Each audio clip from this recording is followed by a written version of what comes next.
All right. Thank you for everyone for joining us, and thank you for everyone who's watching the recording. Tonight we have a really, really cool guest, Ken Ludwig, a lecturer here at the University of Michigan.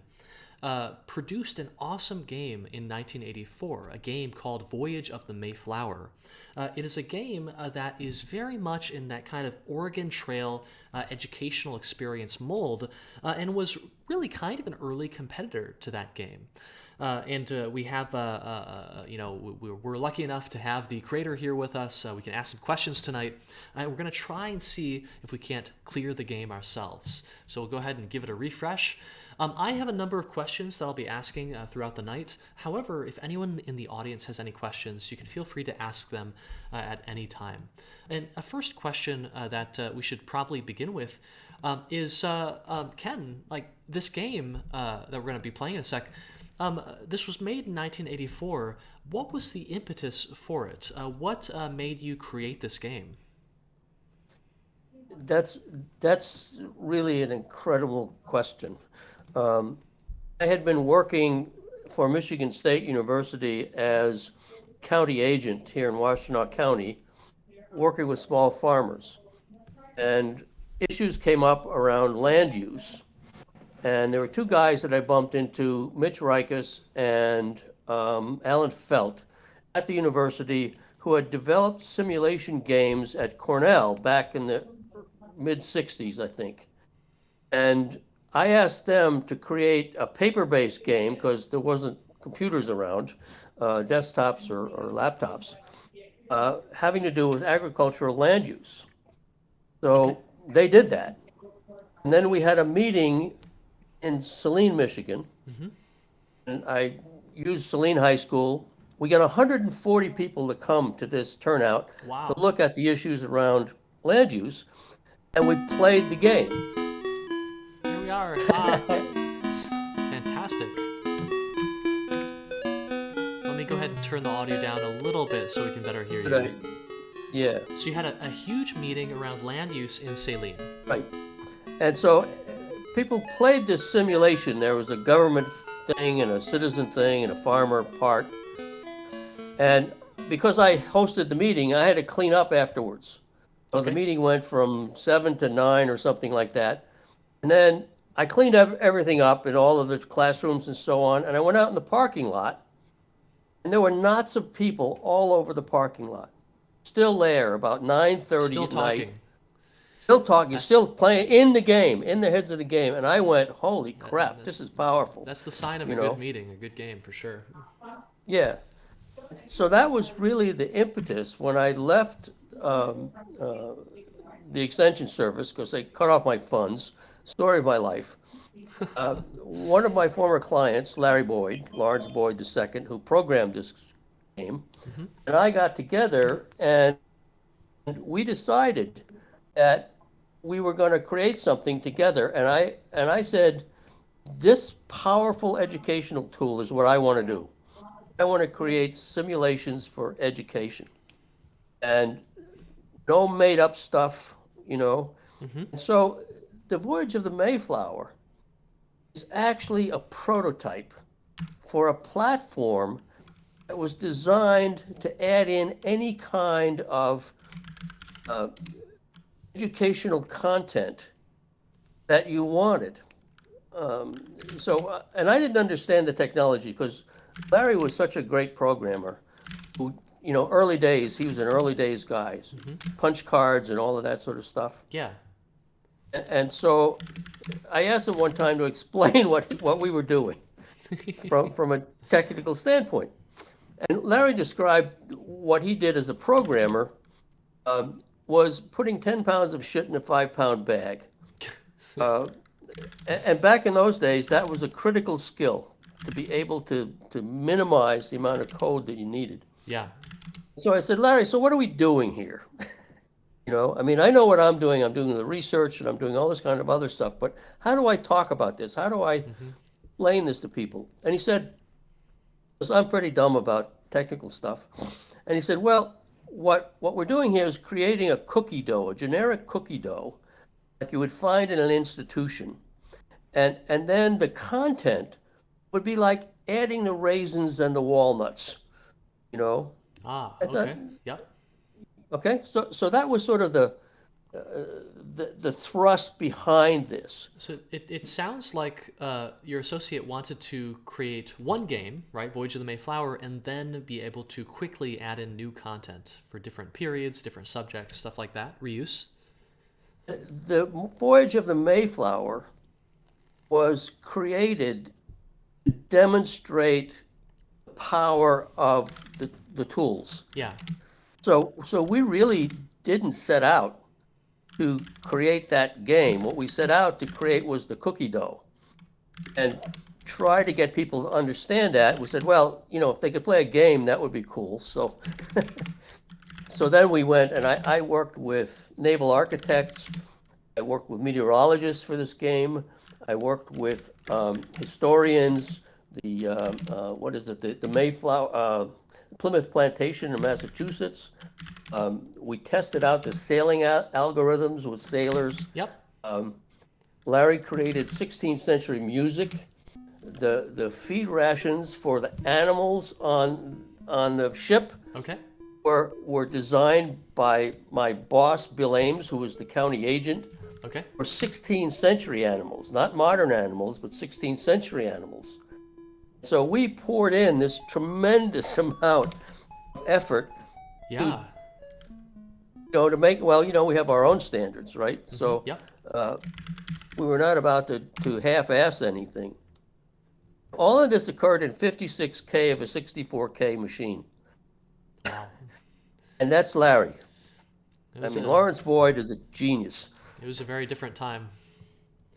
Yeah, yeah, oh yeah. But I could see the power of this, and we could do this now for real, Mm-hmm. in the sense that, and I actually suggested this to Dave Munson one time when I was at the College of Engineering here. I said, Dave, we should take the entire College of Engineering and turn it into a massive online multiplayer game. Okay. And Dave was really a good guy, but I got crickets from him on that idea. Yeah, oh gosh. So I see Michael Clamorous is in the call with us. Michael, besides helping me find this game on archive.org, thank you, Michael, for doing that. He's been looking for an MMO that came about in this area, in Ann Arbor, in Ypsilanti. I believe it was called Hero Mud. And that name doesn't ring a bell, does it? No. No, okay. But this is to say that I think this area has a kind of a surprising history with, massively multiplayer online games. And so it's not super surprising to hear that talk was happening in the 80s. That's really, really cool. Well, we had no idea that such a thing would ever be possible. There was this moment, and there was another group at Michigan who were over in the School of Natural Resources, I think, and they created a game called T-Rex, which it would be really good to find because they used the Apple platform. Okay. And my story is that we all went broke Okay. because we were way too far ahead of the market. Ah, But they went broke for $1 million. They actually found $1 million to fund their thing, okay. and we went broke for $10,000. The graphics were better because the Apple II graphics were better. And just, as you listen to this, I had to make decisions with very little information. I was supposed to be running the company. Sure. Larry made this suggestion that we use the Commodore 64 Okay. because of the graphics capabilities. And we can see some of and those sounding. graphics right here, right? Yeah, and so the technical side of that was decided in a way by Larry because I didn't have enough information to make any other decision. Sure. In hindsight, in terms of marketing, Apple II platform was much better because it was being rapidly adopted by schools. Well, you see Apple now, right? Yes. It's everywhere Yep. in graphics and all that kind of stuff. So, Yeah. But that's Yeah. my bad. I didn't know enough. I made a decision to go with the Commodore 64. We took it to market. We did it. We sold in many places in the world, Yeah. uh, but we couldn't sell enough. How You know, that was one of the questions I was going to ask.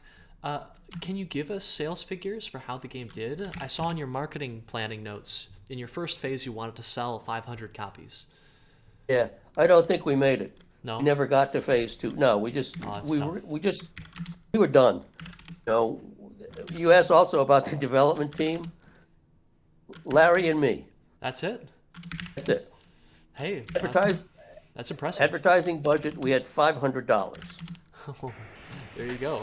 and I wrote the ads for some computer magazine back in the day. Okay. A little ad, a little classified ad, um, Gotcha. and then I went on. I hit the road locally, and I had a newspaper article, and I would talk to people, that sort of stuff. We demonstrated the Voyage of the Mayflower in local schools. We did a couple of schools, and here's the coolest thing. I mean, this was a critical success and a commercial failure. That's tough. Um, yeah, here it is, right? Yep, 40 yep. years later. And I'm Nope. about to starve like a few miles off the coast. Okay, Uh-oh. yeah. One of the high points of trying to launch this thing was being in a local school, having kids around a computer, one of the kids playing, Yep. and the other kids making suggestions, one on top of the other, and then trying to elbow the kid at the computer out of the way so that they could play. It's a good And feeling. again, well, just like in that parking lot, the same phenomenon took over, where it wasn't school anymore. It wasn't anything but Yep. engaging in this interesting process. Yes. And we're still, the Voyage of the Mayflower in its intent is still ahead of the times. Now, it's crude, it's clunky, but this was a pioneering effort. Yeah. So, And and uh, so an anecdote, like I still have our class, our senior design class, play through the entire Oregon Trail game every single semester. And despite how primitive that game looks, that game was released 10 years before Voyage of the Mayflower. It it still gets everyone extremely engaged, making decisions. Where should we go? What should we do? How fast should we move? How much rations should we consume? Should we stop here? What should we buy? Should we ask for advice? Those decisions are consequential, and they still engage people today, no matter how they're presented. yeah, that's why I wanted the College of Engineering to be a game. Yep. Now we have the tools now. Yes. Yes. We could do this. It's hard. It's really hard. Not just to make stuff up like you do in, World of Warcraft. To get actual factual content, scientific information, engineering information, all of that into a game. And I've proposed this, I don't know how many times to how many people, and I still can't get educators and academics to light up because they can't see it for some reason. If you take the game engines that are out there and you marry that to real content and you bring in academic specialists in all kinds of fields and then create a multi-dimensional, multi-layered, uh, uh, immersive world that is not based on fiction but on fact. Learning that can go on, especially with the algorithms that are being created for um, um, in in-world learning, if you will. Newton is the company that was doing some of this. The Khan Academy, Yep. it's got algorithms that track individuals' participation. So you take away all of the testing bullshit, all of the stuff that gets in the way of people actually learning things instead of parroting things, and you just keep tracking, and the game itself will say, all right, you need to go in this other direction because your skills here are not strong enough. And then you can repeat things in this kind of engaging way, and then you move on. And everybody can move on individually in all these ways, right? Mm-hmm. And this, can you tell, even now, 40 years later, this excites me. It makes my hair stand on end because this is what I Yes. think school should be. You know, Yes. it's like this, it's like life. And you come out, everybody learns in a different way, but comes out with a real thorough understanding Yes. of science and literature Mm-hmm. and Yeah. mathematics and you name it, right? Yes. And all of it tied together, not siloed, Mm-hmm. which is, the huge problem in all learning is siloing things, but it's comprehensive and connected. Mm-hmm. It's like, let's call it life. Yeah. Yep. Yep. Well, if it is any relief, there is some motion there. There are more and more innovations that are starting to make education look like a game, and even use games. So one really fun example is there are quite a few high schools these days that are using Minecraft for a lot of their lessons. Whether it's a history lesson and the teacher can download a history set and bring it into the world, and everyone can walk around and go on a virtual field trip. Whether it is learning logic through the use of redstone and other programming techniques within Minecraft. And when you watch footage of these classes, they're very engaged. The students get into it. They're extremely excited to do their assignments and complete their objectives for the day. It is very impressive. This is to say that while slow, maybe progress is a thing in this regard. It is happening, just maybe not as fast as we want. I'm really happy to hear that, and I love Minecraft. Yeah, I can send you some videos after this if you'd like. Really cool Sure, stuff. sure. Something I'd like to point out to everyone. So I played 2 rounds of the game, and I survived. I made it to America both times. However, the second time I arrived, the game did something really neat. It remembered how little food I arrived with. So I actually arrived with -2 days of food. So I'd been starving for 2 days when I arrived. And it says that I missed Plymouth by a little bit, and that when we arrived, our colony did not have the resources or supplies to actually sustain itself.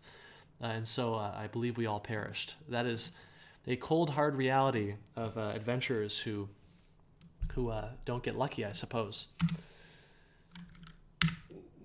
That's interesting. I had forgotten about that, but um, we focused on that for a while.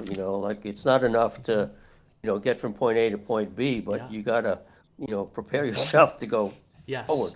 Yes. For everyone watching, this is an example of what I would call juice in a text adventure kind of format.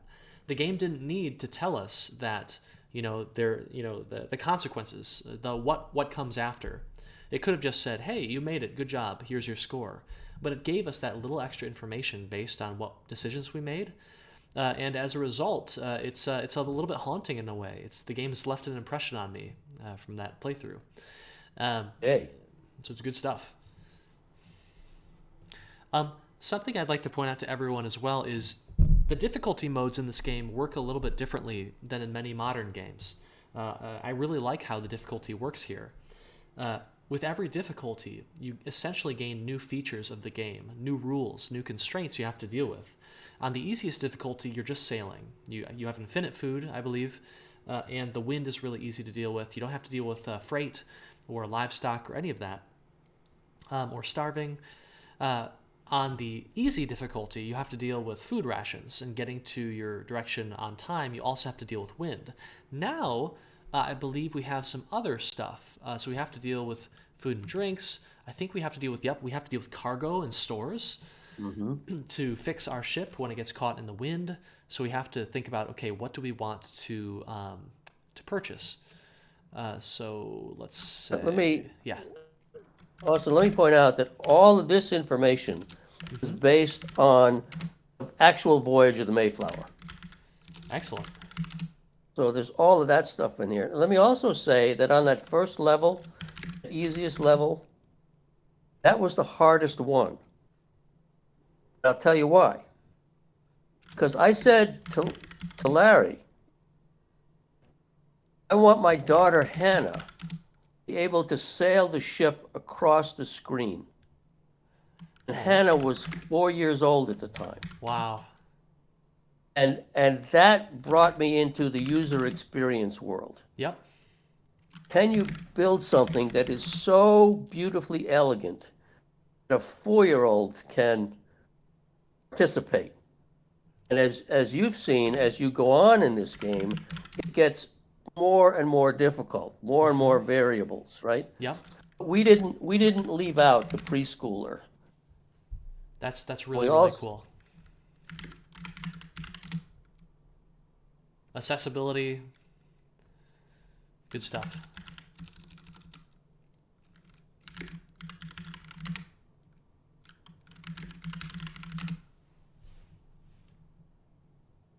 Oh, what happened? I think the game quit on me. oh, Okay, let's see here. So let's get 60. Oh, oops, 60 food. Let's go 60 drink. Let's go 30 cargo. And let's go 20 stores. I have no idea if this is going to be too much. Oh, I think I have too much stuff. I have two. Oh, hold on. yeah, you're right, 2 tons over. 25 cargo. Oh. Remember, the Mayflower was about 60 feet long or something. Yeah, It's tiny, sailing an ocean, right? that's tough. Okay, so we're off. We're off. Let's head west and hope the wind is good to us. Okay, there we go. We're getting pushed south, it seems. Well, that's the smart path because that's the way the winds go from east to west. And that's the actual voyage of the Mayflower. So they went south first Yeah, to get favorable and then winds. Oh, great. favorable winds, and you pick up favorable currents. I didn't know that. Okay. There you go. Harder than it looks, Austin. Yes, I know. I know.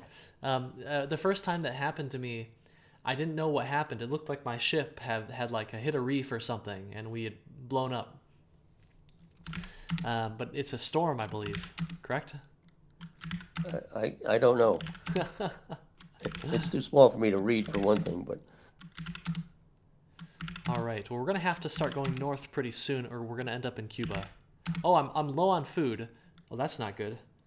How do I tell them to eat a bit more poorly? Let's go half food, I think.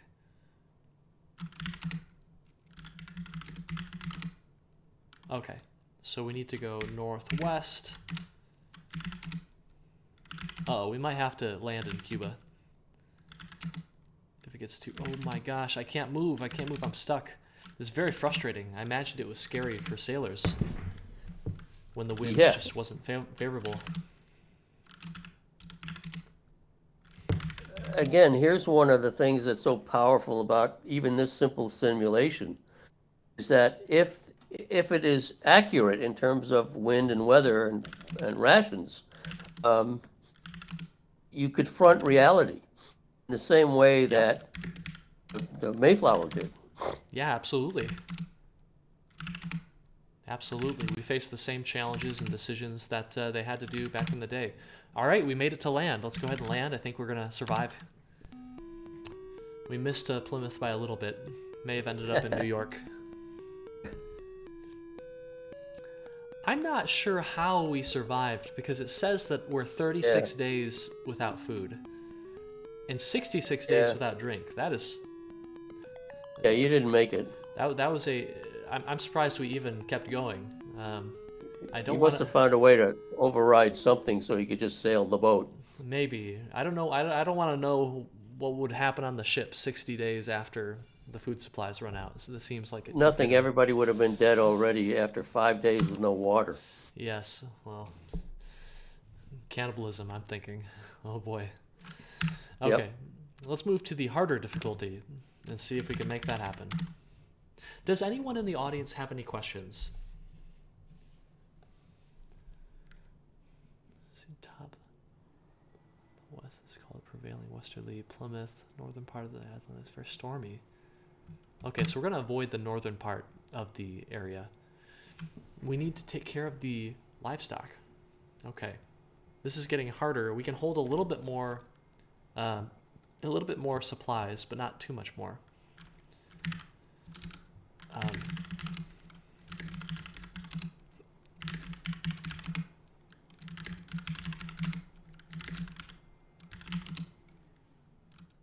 Oh boy.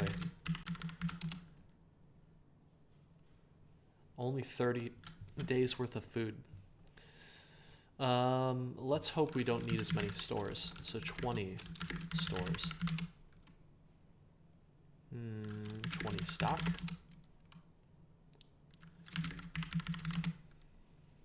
Wow, this is going to be extremely hard. 20 cargo. Wow, okay, we've got 30 days to make it happen. Okay. Hopefully the crew doesn't mutiny if we set them to half rations and half drink right away.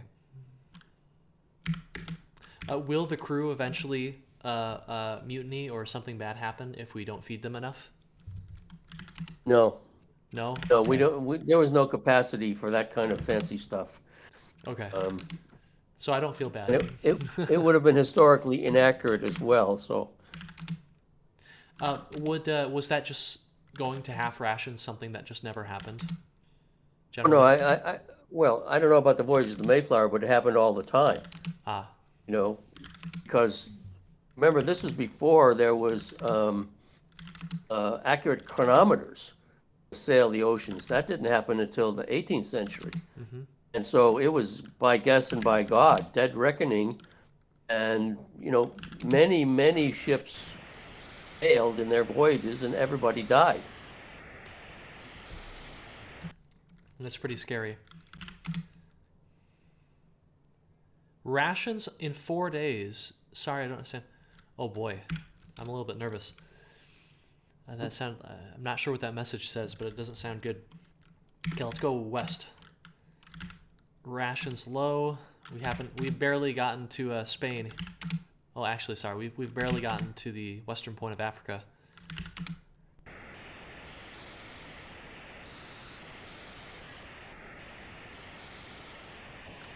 I was thinking about asking how that audio was made. Who made the audio in this game?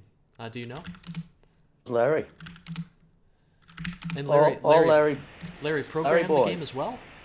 Yes. Oh, multi-talented, a Renaissance man. He's an amazing guy.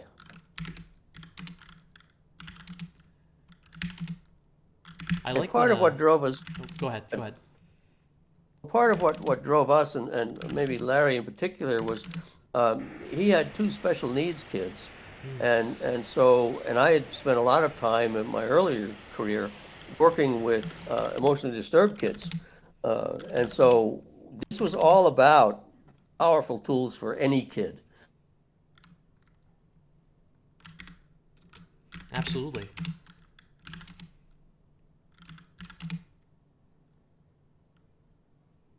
You're heading towards Plymouth Rock here. Yeah, I'm headed there. I hope the wind.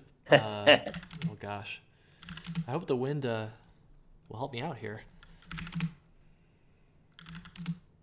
Oh my goodness, this is tough.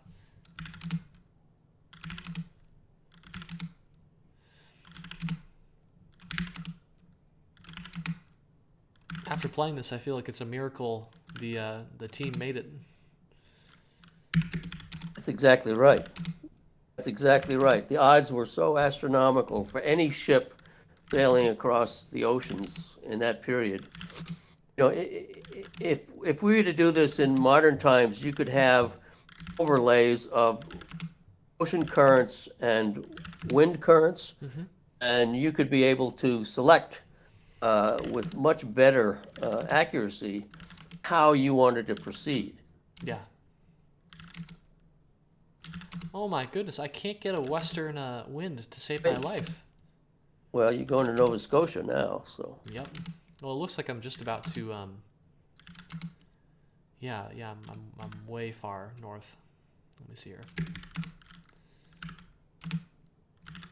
And I can't remember where those wind currents are, so there might be some up there that actually drive down off the coast of Newfoundland and Nova Scotia down to Massachusetts. Yeah. Uh,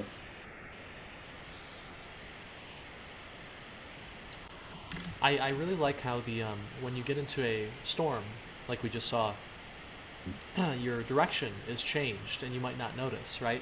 It yes. it gives me this impression of getting lost, which is it's pretty cool, right? Yeah. A lot of people think they're going in the right way, only to discover a few days later, oops. hmm And again, this is technology available that was fairly common. Oh no! You do not have enough stores left to repair the storm damage. You go down with the ship, Captain Austin. All your passengers and crew are lost. You hate to see it. But yes, it is getting very, very hard. However, we still need to play the hardest mode here and see what happens. All right, this time we have Captain Yeah. Ken here. The Sargasso. I don't think Yes, go for it. I don't think anyone ever completed this level. No? Oh boy. There's a challenge. Well, I hope Larry completed it at least once to test it. Possibly. Okay, the Sargasso Sea has very little wind. Do you know where it is? The effective current is not included in the hull speed. Do you know where the Gulf Stream, the Labrador Current, the North Equatorial Current, and the North Atlantic Currents are? The original I think I'm in trouble. The original Mayflower took 66 days to sail from England to America. The Mayflower 2 took 57 days, so it's a little bit faster. I don't know why. Load animals by number of each species. Oh my goodness. Oh boy. Fresh food. Salted food. So now we have to choose what kind of food we want. My goodness. So no one likes salted food, but I suppose it will stay much longer. So I'm not going to buy any fresh food because I don't think our crew members aren't complaining about having half rations. So I don't think they're going to complain about having salted food. I don't know if they get scurvy or not either. So 10 tons of salted food. How many tons are we limited to? Oh, 120 tons. Okay. Preserve. I'm not sure what preserve means. Preserved food somehow? Yeah. Okay, 10 preserved. How is that different from salted? How did they preserve food if they weren't salting it back in the day? You could pickle it. You could dry it. You could sort of pre-cook it, like hardtack stuff like that, biscuits, Got you. those kinds of things. Got you. Okay.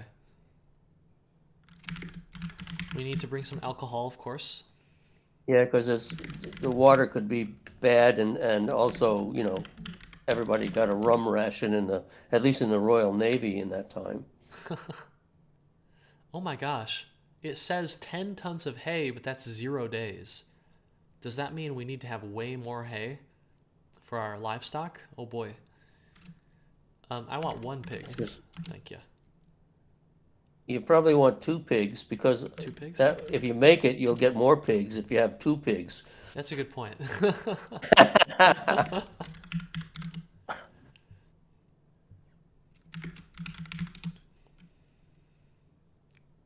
Okay, we'll bring some rabbits. And fowl. Okay, so it wasn't doing the calculation for hay because until it knew how many animals we were bringing. Okay, so wait a second, that didn't quite work out. So let's go 10 rabbits, please. 10 rabbits, please. Huh? For whatever reason, it's not giving us any rabbits. 100 rabbits. Oh, that's a lot of rabbits. Wow. Yeah. 99 rabbits. Let's bring 99 birds. Wow. See, at this point, you could start to think about the gestation period of things like rabbits and pigs. Yeah.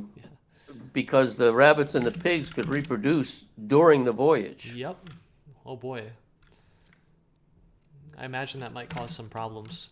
But we have a lot of hay, and a lot of other stuff. So I think we're probably fine. Fine. I'll probably grab some more water because I don't think we have a ton of water right now. And human beings, 3 to 5 days without water, you die. Yeah, but humans can go quite a while without food, yeah? Much longer than without water, yes. Fresh water is always the limiting factor. Yes, yeah. So we'll bring a ton of water. All right, I think we're good. Oh, no, I haven't brought any stores. Oh, crap. Ooh. Okay. All right, we're going to have to cut back, I think, on the water, unfortunately. 50 water.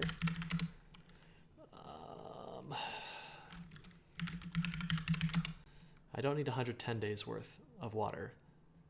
I can get rid of some of our alcohol, so let's go 5. I feel like the game is being won or lost already, just in the screen right here. Yeah, if you'd never done this before, you'd also be learning something about proportions and estimating. That's right. It's a completely painless way. Okay, so we're headed south. So let's head south. Go. Okay, go. Okay, we've reached Spain. I think we're inside of Spain.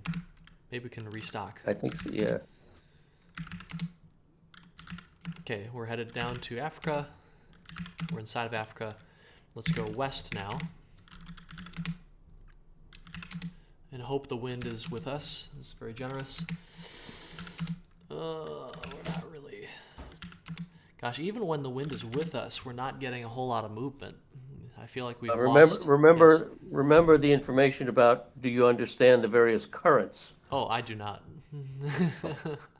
There's a learning opportunity there for you, Austin. Yes, I should go to the library.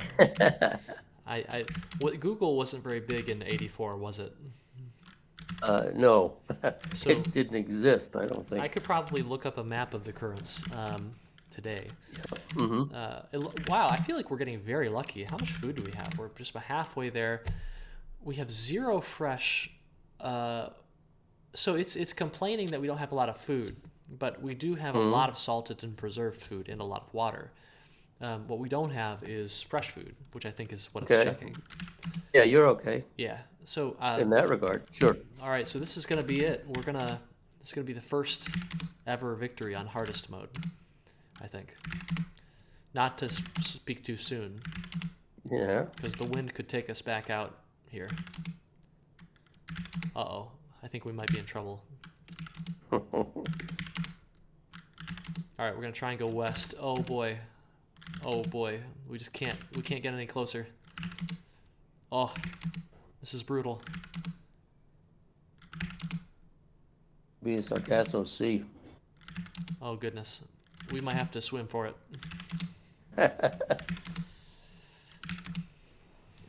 Oh boy. It was so promising too. Do you think maybe we need to go south and oh boy. I think maybe we need to go storm? back. Yeah, we got a storm. I think we need to go back south and hope we can get over a little bit more. So let's try that. Oh no, I don't think I can go south anymore. Oh. Oh, the wind was in the right direction, but I didn't go the right. Oh my gosh. Okay. We might have to land in Canada.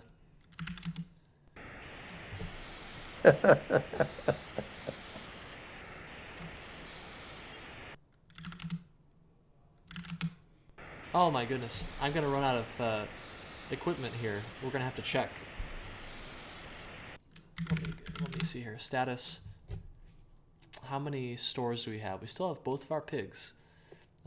We still have 30 days of salt. We're out of water. Uh-oh. We've been at sea for 74 days. I'm not sure how much equipment we have. I don't think it's listed here.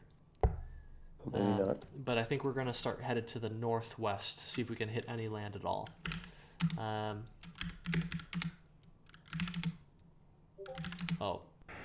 gosh.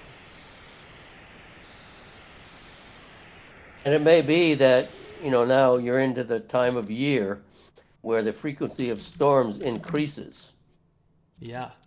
because you've been at this for how many days.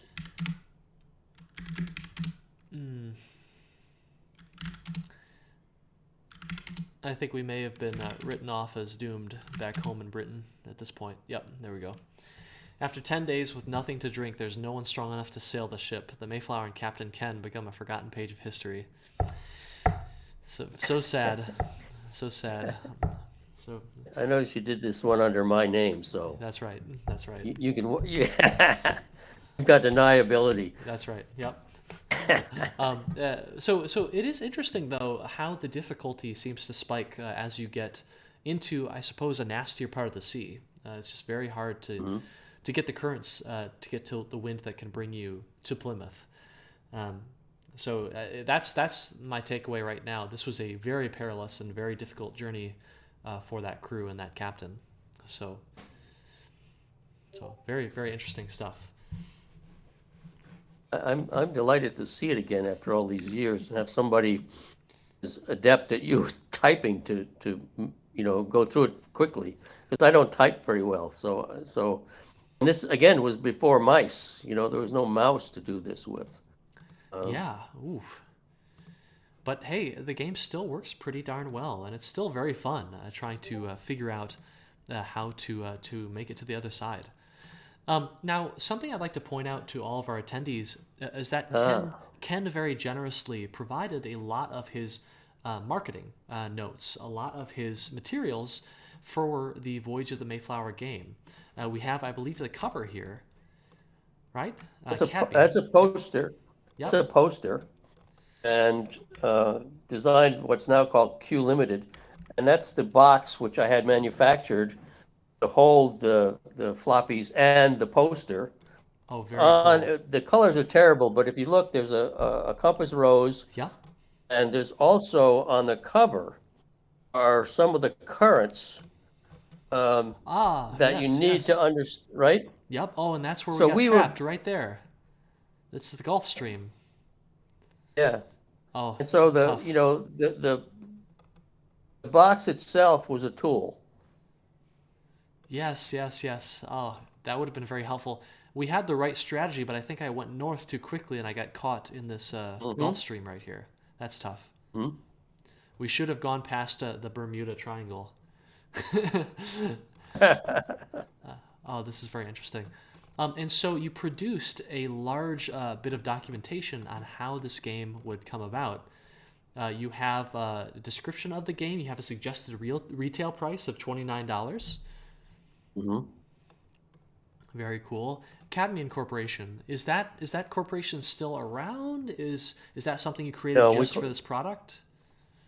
Well, we created it for this whole simulation business.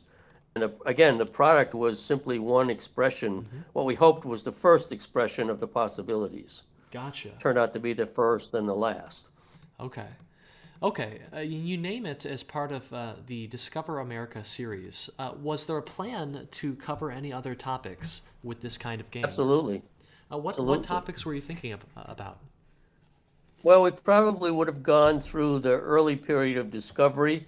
Then, through the Revolution, we could have gone through all of American history, one way or the other. As the tools got better, as you start to get less need to be linear, if you got more computing power, you can do more. Sure. I think there are also some notes in here that we also plan to do a circumnavigation of Japan. Because I met with a Japanese scholar who happened to be the father of a friend of mine, and he produced copious notes about this historic voyage around that circumnavigated Japan. So that was going to be our first international product. Very cool. Okay. Interesting. I'll be honest with you, I'm not entirely sure what all these are, but I'm looking at student handouts, entrepreneurial training programs. Is this something you went through to kind of forecast how the business would do, how the product would do? No. No? what this was, I wrote the business plan for this company. Yes. We were so broke. I was working as a carpenter trying to, and there was a government program that would teach entrepreneurship. And so I signed up for that, and they paid me a little bit of money Okay. back when the government cared about people. And in that program, which lasted, I don't know, 5 or 6 weeks, I wrote the business plan for the Cadmian Corporation. Okay. And I presented that business plan at the University of Michigan in one of the earliest, maybe the first, second, or third growth capital symposium that Dave Brophy ran for 35 or 40 years. And there I was in my thrift shop suit, presenting my business plan about revolutionizing American education to a room full of venture capitalists and millionaires. All went to fancy schools, and they didn't think there was any problem with American education. And I was pitching really hard to get some money, and I didn't get any. What I got, again, critical success, commercial failure, were 3 other entrepreneurs afterwards who asked if they could use my business plan, the first one I ever wrote, as a template for their business plans. Interesting. Huh. We won't have time to go through all the documentation you provided, Yeah. but everyone, if you're interested in this kind of stuff, the documentation, the marketing and design notes have been provided by Ken to the Michigan Library's Deep Blue document system. It's an open system, so you should be able to find these yourself if you want to look through them. This is all super, super interesting, right? You're stating the nature of your business, how you're going to go about marketing it. You stated your major competitors. You've got CBS, Spinnaker, EduWare, Walt Disney. I'm surprised the MECC, the Minnesota Educational Computing Consortium, the Oregon Trail. I'm surprised they're not on here. Their games were kind of similar around the time, but this is super cool. They would have been if I had known about them, but I didn't. It's a ton of competitors out there, right? It's hard to know them all. Oh, Well, this is it's super hard cool. for people to understand a lot is how much pressure we were under and how limited our resources were. Not just dollars, but time. At this point, I had 2 children. Yes. I had to put food on the table, and I had to get that food by creating it in the world in my little handyman carpentry business. I didn't have a job. And so all of this got done in the cracks between the pressures of real life. That's you know. amazing. But that's what kind of entrepreneurs do. Yep. No, that's amazing. How long did it take you to finish production on this game? I think probably that's an interesting question. Around about a year. Got you. It's very fast. Yeah, we were we were motivated. I imagine this biography would be much longer now. Yeah, probably, Oh, this is but so not cool. not more important in some ways, I think. This particular idea, this company, this product was the great dream of my life because I was always a terrible student. I have, hidden disabilities, and I'm old enough where there was no support for any of that. So I was struggling all the time, and then I worked with all these kids who were also badly damaged. I saw the way to make education available to everybody, worldwide. And when we went broke, and I had to make the decision of saying, it's over, we're done, we can't go anywhere. It was the lowest point of my professional life. The world turned dark. It was really, really awful. I'm sorry. Well, listen, here it is, right? And here we are, 40 years later, talking about this, and you played the game and you got excited. Yes. I have no complaints. Yeah, it's This was worth doing. it's awesome, and I'm glad we have so many people here watching, and I'm glad we have way more who are going to watch the recording. So if it helps, this notion that game development, video games can educate, that they can ease suffering, that they can help people have a great time, like that mentality, that spirit is well and alive around here. It's not always extremely obvious, but we actually have over 80 companies, in this state making video games. Not all of them are huge, right? Many of them are medium-sized, just a handful of people, much like Cadmian back in the day. But we have a ton of game studios around here, many of which are doing education-related stuff. This is the database I keep track of. I maintain, the MichiganGamestudios.com. If you want to learn about more of our local studios, you may do so here. One I'd like to point out in particular is a company in downtown Ann Arbor called Spellbound. They are a company that uses augmented reality in game development to help with pediatric medical care. A ton of my students work at this company, and they produce these games specifically to help students in the hospitals, to distract them from scary medical procedures, to help educate them, and to make their experiences in the hospital a lot better. And they use that same kind of spirit that you had with Cadmian and Voyage of the Mayflower. This is to say that the examples that your game set and that games like it set are still going strong and inspiring a lot of people today and having an impact.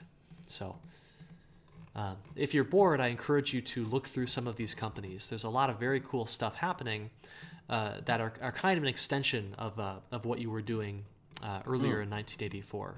So the spirit is alive and well. It's wonderful to see that. It's ideas sometimes have a long time to generate. Yes. I also, one of the things that I learned doing this was trying to market to schools. And that was the most challenging, frustrating thing that I went through in this whole process. Schools are just not interested in doing anything, including the University of Michigan in many ways, in doing anything that is really transformative. And when I talk to other people, as I do sometimes through Optimize and my teaching, and students are looking at doing stuff for children, and they want to market, and they always say, well, we'll go to the schools. And I try to dissuade them from doing that because of the long sales cycle. If you don't have deep pockets, you're not going to get through the sales cycle. So what I think about is, if you're going to market for children in this way, that you try to market to grandparents. Interesting. Because they have money. Yeah. And that's a former partner we had. We bought him out for $1 to clean up the company, because we had another idea first that was going to cost us $1 million in Vax computers or Vox computers or whatever the hell they were. Anyway, that was the notion, was, you sell the grandparents and you get the traction, and then you've got the grandparents and the kids and the parents then starting to advocate for your stuff in the schools. And that's, guerrilla marketing. Sure. Huh. I remember when I was going to high school, our school didn't have a whole lot of computer programs relating to games. But what they did have was just general purpose web browsers. And when we finished our computer courses early for the day, we were just able to go to any website we want, essentially. So we would end up not being able to install or purchase any games, but we could play all the free ones online. And so there were websites dedicated specifically to that, like coolmathgames.com. Those people didn't need to talk to any administrators to sell those games. We would just go there, we'd find it as students, and they'd get money from the advertising on that webpage. This is to say that I know that schools are very difficult to sell to, and a lot of companies are as innovative in how they get around that as they are innovative in making their actual products. So this is very, very interesting. I appreciate all the detail, the financial data that you've put in here. The letters are super interesting. Wow. I was so excited when I found is it David Carter. I was thinking of him as Superman because Yes, that's that's his his email address. Yes. That he was looking for this kind of stuff, and I kept this around for so long. I really wanted basically to make sure that Larry Boyd's place in the history of games was somewhere official. Yes. Yes. Because that I felt so bad that we couldn't make it. Because I had this responsibility as the president of the company. Some of my doodles here. Yes. It's because I can't take notes, so that's how I do this. But it was a great adventure. It was important, and one of the questions that you had was what are you doing with this, right? Mm-hmm. And in a way, I've never stopped. I don't do it with computers. I do it in my classes. My classes are simulations of startups, and it needs to feel like a startup. And so there's all kinds of things that go on, all kinds of chaos that comes in. Yeah. And we do massive projects. We've done international projects. We've done sort of university-based projects. Cool. Which generally, gets me close to being fired again. We do national things, all of which are designed to give people the experience of an entrepreneurial venture, mm-hmm. expose them to having to innovate, and then to have a product which we then publish somehow. Yes. There are about 40 videos that I have related to my classes on YouTube. We've done some white papers. We did a symposium in Europe last year with my Indonesian teaching partner. And all of this comes from that first simulation in 1979 or 80 at the Cooperative Extension Service in Saline. And the history of ideas is like that. Here it's 40 some odd years later. Mm-hmm. And the game world has gone on. It is not even close to tapping the possibilities. It frustrates me.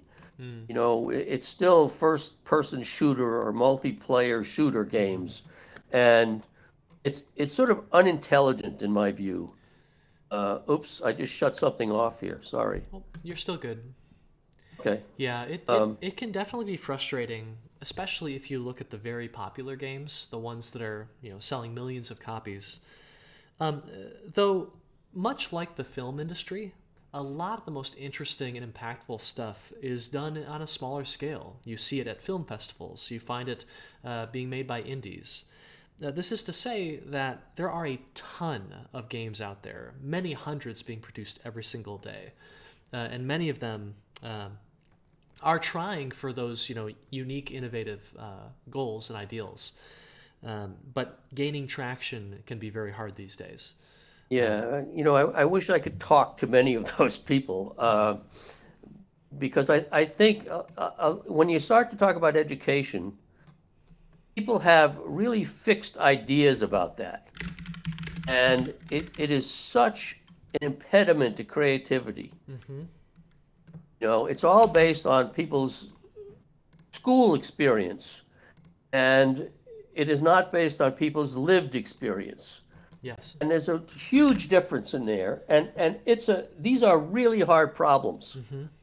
And they're so hard that they're really worth doing, you know? Yeah. Oh, there's my friend Barry Fishman. Hi, Yes, Barry. I was going to ask if you've met Professor Fishman. Oh, I absolutely have. Yeah, We were he's in cahoots there for a while. oh awesome. No, he's done some very cool stuff relating to games and education. Hmm.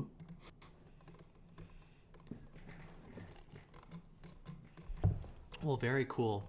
Well, in a similar sense, I run a couple courses that try and go for that entrepreneurial angle, that try and simulate being a company, right? That has to figure out how to get a product, a real product, made and published to end users, in a very, very strict deadline. And so it'd be really fun when the pandemic lifts. We should grab lunch sometime. We can discuss some of our techniques in our courses. I would love to I learn would, more about your entrepreneurial courses. sure, I'd love to do that. Let me tell you something I found really interesting. When I was still teaching entrepreneurship at the College of Engineering, I found a simulation of a business startup. Okay. And so I asked my students to play that simulation. It came out of, I don't know where it came out of, the BBC or someplace. Okay. Um, and just for fun, I tossed in a little game called Crayon Physics. Okay. And so I said to my students, here, go ahead, and by next week I want to talk about what you learned in the simulation. Because what I was getting at was, can you get sort of the basic language of business under your belt without having to spend class time on it? Do it as a game, right? Where you're going to learn stuff. Mm-hmm. And then I said, go have some fun too, because if you're not having fun, something's wrong with you. There's Crayon Physics. So they did that. These are engineers, 40 engineers go out and they play this business simulation. And I said, well, so what did you think about that? And they went, well, it kind of sucked. And then they said, but I took a look at Crayon Physics. And before I knew it, I had spent 2 hours on Crayon Physics. Yeah. And Crayon Physics, in its original iteration, was developed at some kind of a game conference in 3 days or less. Mm. And there were no guidelines. It was kind of figure it out as you go. Sure. And it was brilliantly simple. Yes. It took me right back to designing the first voyage of the Mayflower for Hannah, my daughter, because anybody could play it, and it was really hard when you got into it. Yep. And the power of that, not preaching as teaching, Yes. but doing as learning, Mm-hmm. is orders of magnitude more effective Mm-hmm. than anything else that we've tried. I agree. And to get people to give that up, say, we have to change everything, which is what I want, it is so hard. People have invested their Yep. lives in a certain way of doing this. Yep. They don't trust their students. There are all kinds of things that Mm-hmm. that enter into that. And I'm happy to see that there are still threads of change out there. Absolutely. But, given the state of the world right now, there's probably one of my ads in here somewhere, a little ad there. We need a revolution in education, not dancing around the margins. And this kind of stuff is one of the ways to do that. Yeah.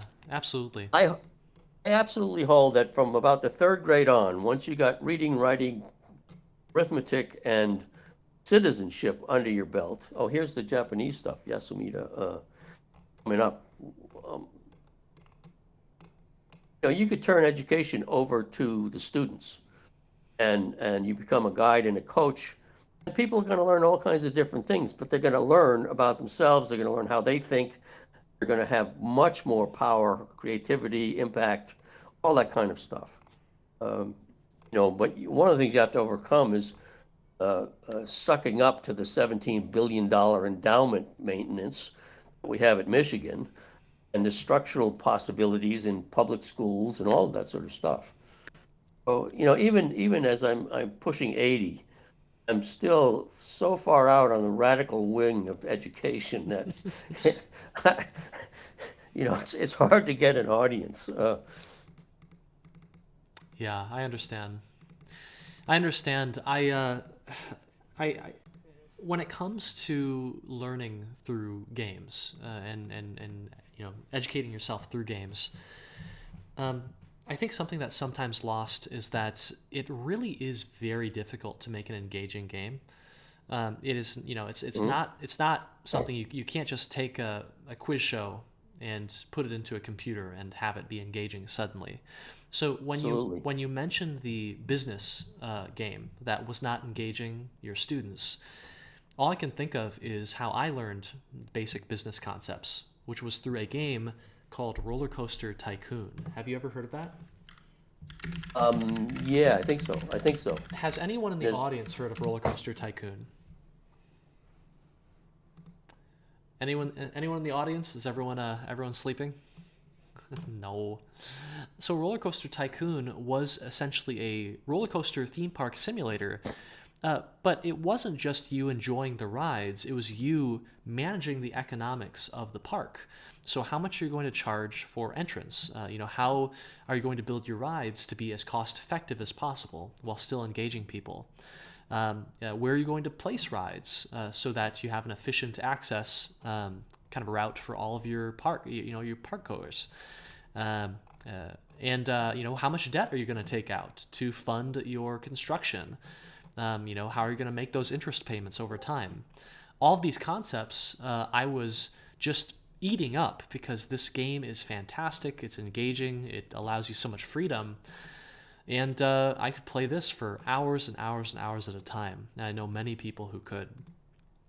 So I do think sometimes there is a worry about, we could teach these concepts through games, but do we have the resources and the skills and the knowledge to create a good game experience? Or is it just going to be like the business game you sent your students to that just doesn't engage people? I think that's really hard. yeah, but it's also a decision Hmm. and a matter of Yes. will. Yes. If, for example, the College of Engineering said, we're going to turn this place into a game and we're going to do it with our students. You've got what, 7,000 people, really smart people Yep. doing a really hard thing.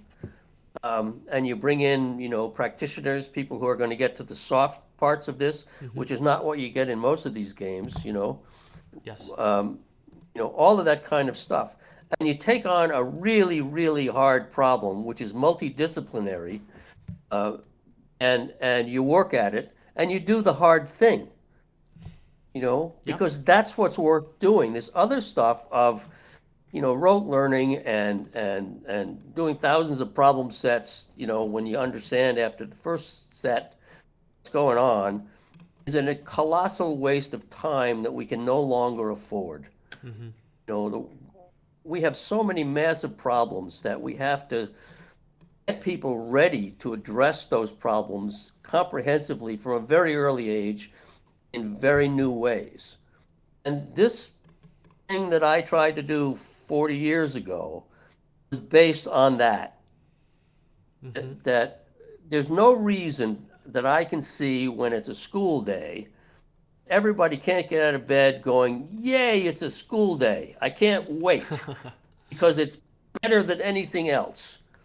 And for a small subset of people, that's true, but that's a small subset who thrive in the existing environment.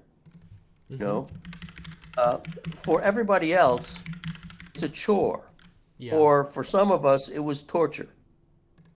And we could do better, and we need to do better, and we need to do that urgently.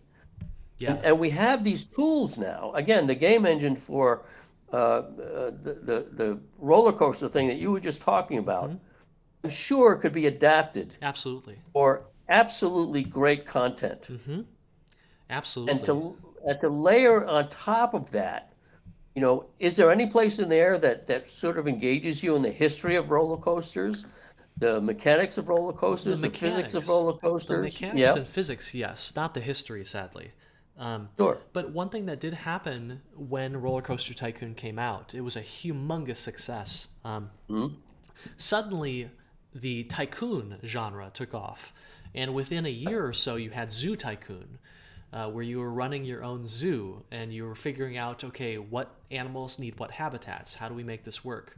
You had School Tycoon, where you were trying to produce a school, a college, and mix, okay, what kind of facilities are going to have, what kind of courses will we offer. Um, and so there was a lot of that was tried, and a lot of it was very successful. However, very few of these games made it into the classrooms. I'm showing you footage right now of a video that shows Minecraft successfully making it into a few high schools. And if you look at the faces of the students, right, they're so engaged. They look like they just hopped out of bed and are super excited to run to the computer lab, right? I mean, look at her. She's not blinking. Yeah. She's so invested in what's happening, right? Um, It begs the question then, why isn't school like that all the time? Well, it's a big question, isn't it? it is. I'll have to think about it more. If you look at one of the examples I always use in my classes is I want us all to act as if we're 5. When you're 5 years old, you see no limits. Everything is interesting. You have tremendous energy and focus and intensity about learning every damn thing you can wherever it presents itself. And then we go to school and we drive that out of each other. Teachers burn out, students get bored, nothing much starts to happen. And this is criminal. This is a tremendous waste of resources. Yeah. And you look at what's happening here in this video that you're showing, and it frustrates me no end that we aren't doing this all the time. Yes. And also making the membrane between school and life, as we think about it, really permeable, so that there's no real difference. It's just how you Sure. spend some of your day. Yes. And all yes. of that. I feel bad, everyone. I didn't hear your voice, and I didn't realize you were asking questions in the chat. So I apologize. So Michael K asked, do any of the design documents, source code, or marketing materials still exist? I bet a lot of people would be interested in seeing it. So Mike, I believe that the documents I've been showing you, I believe that is what we have. Like, these include some design documents, they include some business-related documents, marketing materials. So if you want to find this resource, you can go to the Deep Blue library. Just search UMich Deep Blue, and then search Voyage of the Mayflower. You should find this really easily. Paul, the philosophy guy, says, I'm hoping to make education more immersive and interactive via games, ultimately making games that help develop people's leadership skills for the real world.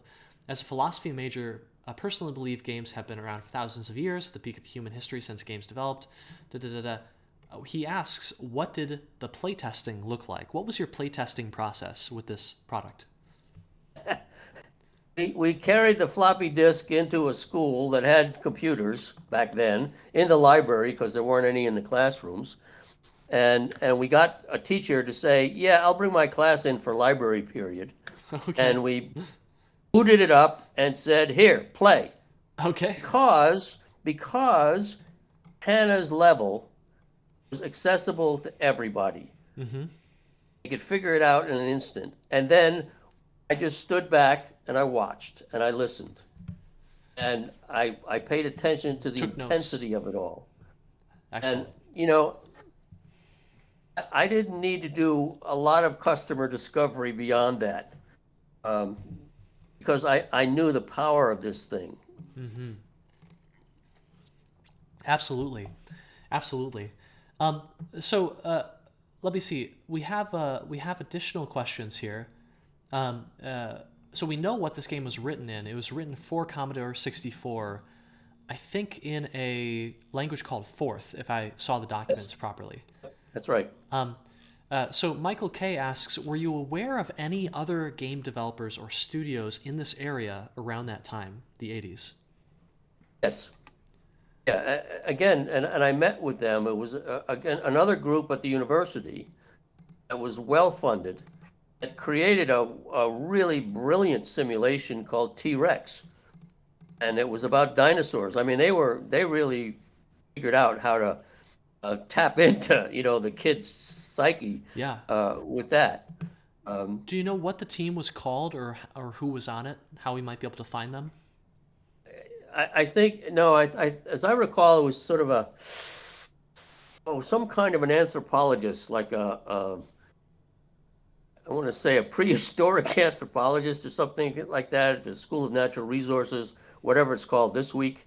Um, and he had put some programmers together, worked with Apple because they got $1 million somewhere, and they had Wow. Apple computers, and I mean that was huge then. Mm-hmm. Um, and they really did a good job, given the different technology platform that they had. And that was the one that was closest to me because, we didn't have an internet then. And I had no money to travel or do anything, so it was just whatever I bumped into serendipitously. And they happened to that was part of that moment, you know. Hmm.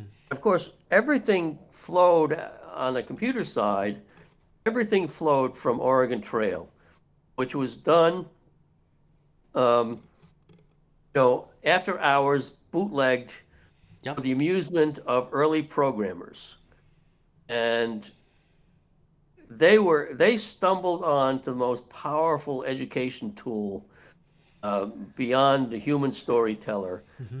ever by doing that, Yep. and again, that's now almost 50 years, right? Yep. Yep. My And and my students, we talked with Don Rawich on occasion. He presents for our course, and he had to make that game in, I believe, about 2 weeks, because they didn't have textbooks for the unit he wanted to teach on American westward expansion. Can you believe that they didn't have textbooks, but they had a mainframe computer? yeah, I believe that. Who makes decisions and what are their priorities? Yep. Yep. Yeah. If you take these games and you start to introduce, for instance, in Roller Coaster Tycoon, if you introduced organizational politics into the mix, that would make it even more challenging. Um, Yes. you know, because we one of the things that happens when you silo stuff is that you ignore the externalities and you pretend that they don't exist. Mm. It was only when two Israeli psychologists looked at the whole field of economics and realized that in the whole field of economics, people were not included Mm. because they were so inconvenient. And those two guys created behavioral economics.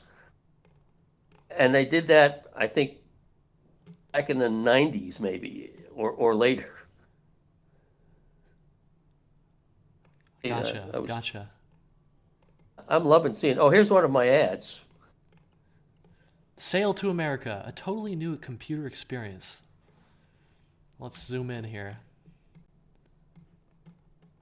Parents, tell your kids Cadmeans the Voyage of the Mayflower has all the color, sound, and excitement they love. Challenge the mighty Atlantic, defy its roaring storms, and bring your passengers safely to the New World. There's never been an experience like it anywhere. Kids, tell your parents the Voyage of the Mayflower is a terrific learning adventure. Recreate the hazards and drama of the first pilgrim voyage. Learn about sailing strategy, weather, navigation, and history. The more you know, the more fun it is. Every level is a unique experience, whether you're 6 or 60. Unforgettable.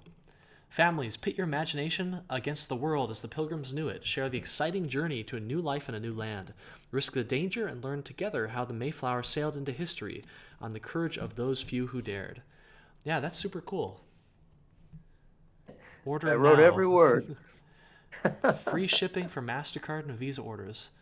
Call. Okay, when someone called this number, were they calling your phone number? Were you going to pick Yes. up?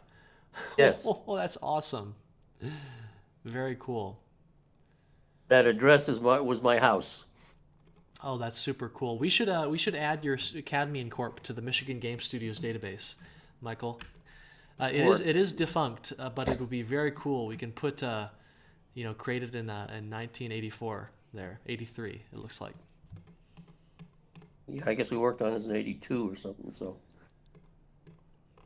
Very cool. yeah, you can see this is how unpolished it all is, which is one of the things I love about startups and about Yep. prototypes. And that's why I dumped everything into the university Just because, raw, right? yeah, yeah. Yeah, And I like that too.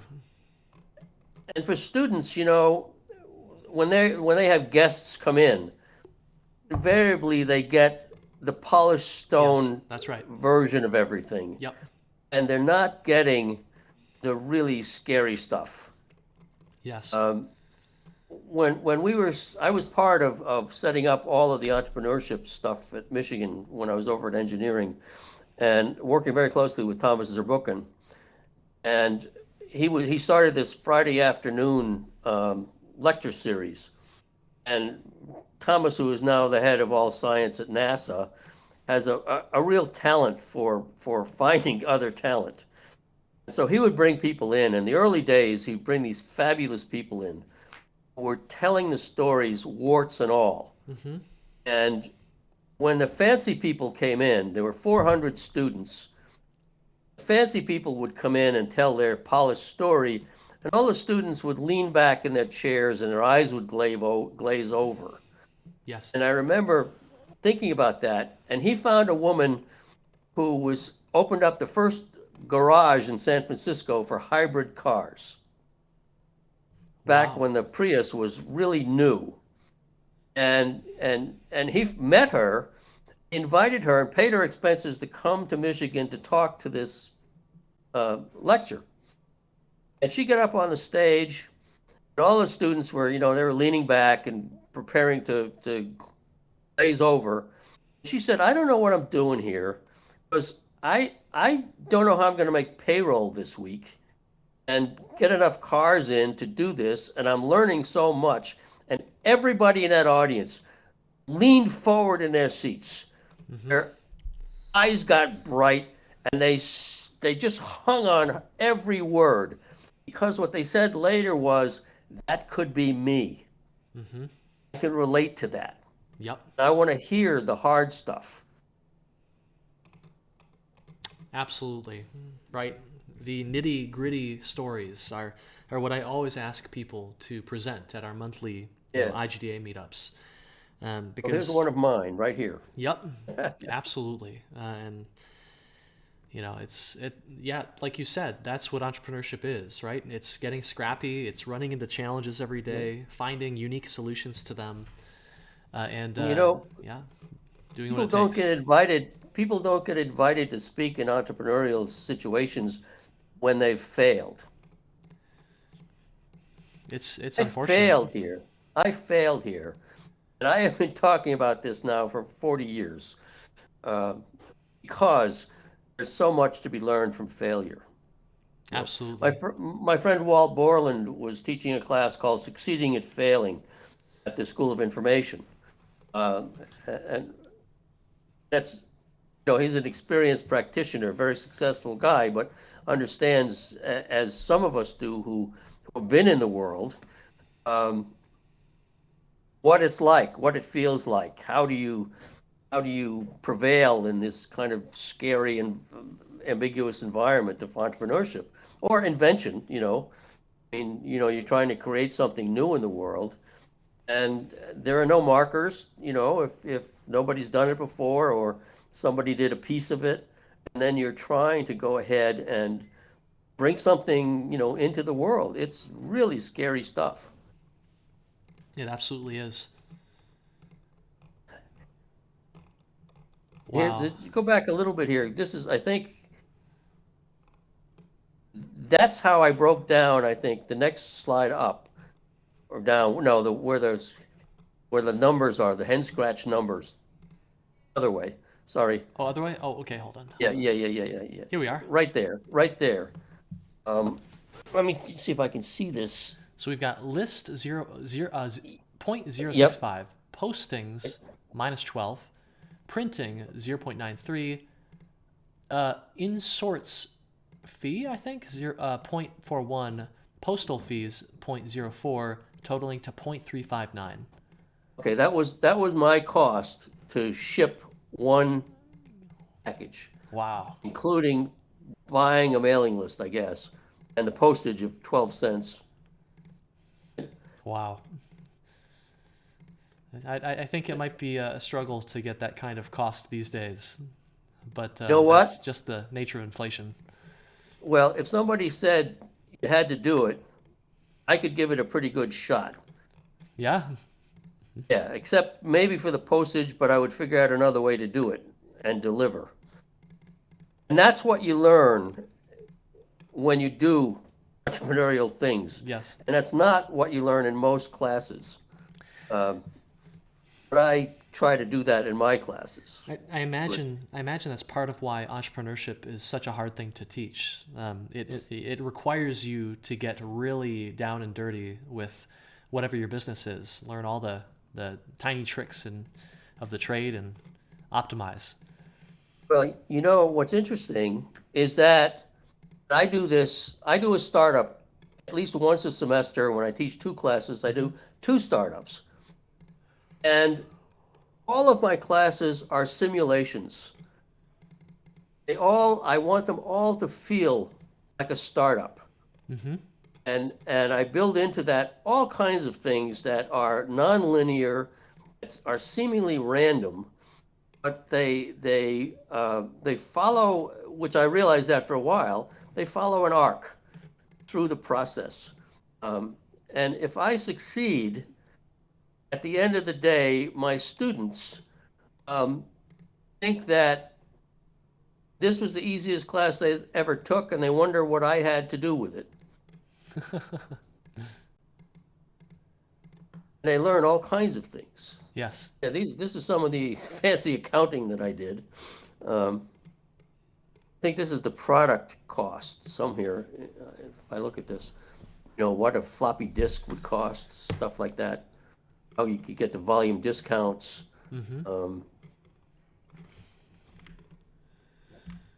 Blood, Yeah. sweat, and tears of entrepreneurship. Yeah, here you go. Yes. Well, to me, it's very interesting. It looks like you're discovering a lot of this information via magazines and via newspapers and via pamphlets. But that's just what the time was. Like, you couldn't Yeah, simply Google, all your there was local no services, right? No internet. There Yeah. was ARPANET maybe or something, but we didn't have it. So you Oh, it really was. had to be scrappy with the news and the Oh, information and resources, more Yeah. so than today, maybe. Sort of, yeah.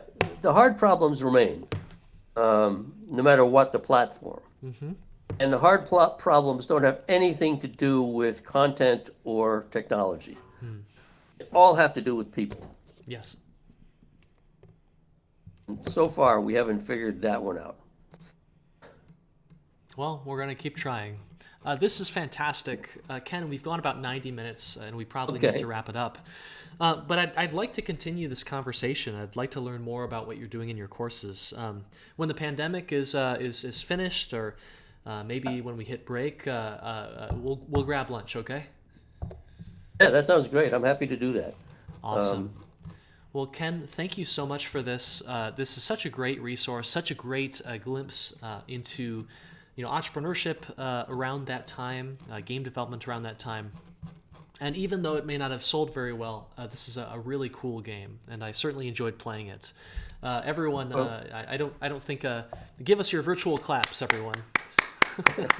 I just want to point out that the world has not yet caught up to what we were doing back there in 1982 in terms of how games and game engines work and how education could work and all of that. And we could see it all right there. Mm-hmm. And it's now 40 years later, or how long that is, and we haven't even scratched the surface, which is a great disappointment to me, but it sort of keeps me alive when I'm teaching. Yes. As I simulate every class. Everything is a yes. simulation. It just doesn't it's not on computers. Yes. Anyway, that's my Yes. push for. Well, as disappointing as it is, that means the opportunity is still ahead of us. So we still got a chance. So that's Oh exciting in a yeah. way. All right. Fantastic. Well, Ken, I'll send you a message later, okay? Thank you so much for Okay. joining us, and I'll Well, be thanks for having me. uploading. No problem. I'll be uploading this conversation to YouTube hopefully in the next day or so. I'll send you a link, okay? Yeah, please. And if anybody out there, here now or later, wants to talk more about this, I'm happy to do it, um, because this was the great dream of my life, which I've continued now for decades. And I want whatever it is that I might offer, um, to be out there in the world. Awesome. Fantastic. All right, everyone. Thank you so much for coming, and we'll see you next time. We'll see you later, okay? Take care. Great. Thank you. All right. Have a fantastic weekend, everyone. The recording is stopped.